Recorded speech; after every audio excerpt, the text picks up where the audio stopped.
खुलुमबाय बयनिसिमबो नोंथांमोननि थाखाय माखासे खौरांफोर लानानै फैलायबाय आरो चेनेलाव गोदानब्ला अन्नानै चेनेलखौ साबस्क्राइब खालामनानै लादो बेल आइकनखौ एलाव होनानै ला जाहाथे नोंथांनाव सिगां नटिफिकेसन सौहैग्रोयो। दानिया खोनासंलांदो। गिबि खौराङाव दङ क'क्राझारनि साइ स्टेडियामाव जानो गोनां दुरान कापआव एक्टर जन एब्राहामखौ फैगोन होननानै खौरां मोननाय जादों।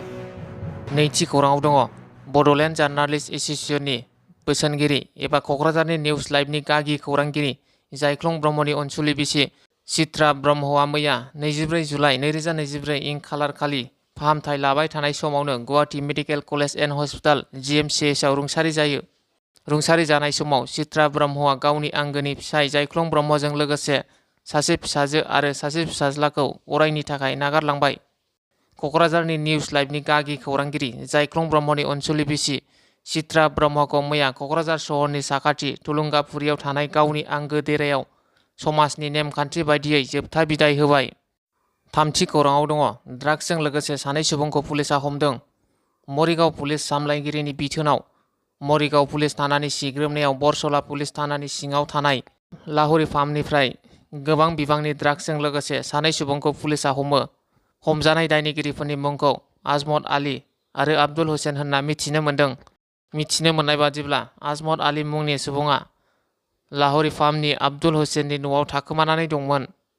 पुलिसजों जब्द खालामजानाय फेग्रा मुवाया 850 ग्राम आरो बेनि बाजारनि बेसेनखौ 1.7 कौटिसो जागोन होनना मिथिहोयो पुलिसआ। आजमत आलीया डिमापुरनिफ्राय लाहुरि फार्मसिम ड्राग्स लाबोदोंमोन। ब्रैथि खौराङाव दङ बड'लेण्ड इउनिभार्सिटिनि अफिसियेल वेबसाइटआ हेकारनि आखायावसो दङ होनना मिथिनो मोननाय जादों। बाथि खौराङाव दङ चिरां जिल्ला 13 नं समस्तिनि सिङाव थानाय बेंटल रानिसुन्द्रि गामियाव रानिसुन्द्रि दैमानि खुरखानायखौ होबथानो थाखाय SOPD फान्डनि गेजेरजों 15 लाख रांनि बल्डार प्रटेक्शननि खामानिया आबुङै मावफुंजाखांनायनि उनाव मैया बिटिआरनि MCLA अमर बसुमतारिया अन्थाइ खाम्फाखौ बेखेवनानै होयो। द'थि खौराङाव दङ नेपालाव बिरखंनि गिख्रंथाव जाब्रबथाय। काठमान्डुनि त्रिभुवन गेजेर हायुङारि बिरखं गाथोनाव बिरखंआ जाब्रबथायाव गोग्लैयो। नेपालनि गिख्रंथाव बिरखं जाब्रबथायाव दासिम गासै 18 दावबायारिफोरनि गोथै देहाखौ बोखांनो हादों। जाब्रबथायनिफ्राय बारग'नो हानाय सासे पाइलटखौ फाहामथायनि थाखाय देहा फाहामसालियाव थिसननाय जादों। खौरां मोननाय बादिब्ला बिरखंआ प्लेन सोलार एयारलाइन्सनि 9N AME मोन।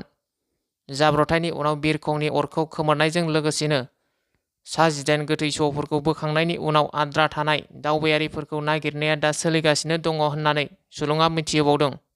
स्निथि खौराङाव दङ जाफुंसार फालांगिरि एबा समाज सिबियारि मनरन्जन ब्रह्मजों लोगोसे बिटिआरनि मावफुं सोद्रोमा उकिल मोसाहारि बिथांमोनहा हकुमाबिल गामिजों लोगोसे मोन 8 गामिनि हाफोरखौ लङा दैमानि खुरखानायखौ नुनानै अनसुंथाइ हरदों। लोगोसे बिथांमोननि अनसुंथाइ मोननानै रायजो राजाफोरा ज'ज'यै लोब लोब जाय फाराफारि गावबागाव खामानियाव मुखुब जानायखौ नुनो मोननाय जादों। बे समाव ओनसोलनि रायजो राजाफोरा बिथांमोननि अनसुंथाइ मोननानै जोबोद गोजोननाय फोरमायदों। खौरांनि गेजेरजों 8थि खौराङाव दङ मोसौ सिखाव हमदों। अट'भेनजों लाबोनाय मोसौखौ हमनो हादों। AS25FC 2870 अट'भेनाव खावना लाबोनाय मोसौखौ गामिनि रायजोफोरा हमना लाखिदों आरो सिखावा गारिजों लोगोसे मोसौखौ गारना खारखुमालाङो। उदालगुरि जिल्लानि डिमाकुसि 3 नं आमगुरियाव खावना लाबोनाय मोसौखौ फुंनि 5 रिंगायाव रायजो राजाफोरा हमनो हादों। मिथिनो मोननाय बादिब्ला सिखावनि गारिया डिमाकुसि आमगुरि गामियाव गाज्रि जाना थायो। बे समावनो सिखावफोरा गारिजों लोगोसे मोसौखौ गारना खारलाङो। खौरां मोननायनि उनाव डिमाकुसि पुलिस बिफाना गारिजों लोगोसे मोसौखौ थानायाव लाना थाङो।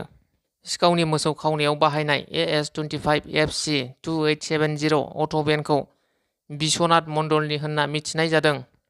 9थि खौराङाव दङ भारतआ दायो हाथियार दैथायहरग्रा हादरफोरनि गेजेराव 25 सारियाव दं। इक'नमिक सार्भे 2024 नि रिपर्टनि बादिब्ला भारतआ हाथियार लाबोग्रानिफ्राय सोलायनानै दायो हाथियार दैथायहरग्रा हादरफोरनि गेजेराव 25 सारियाव जायगा आवग्रिनो हाबाय।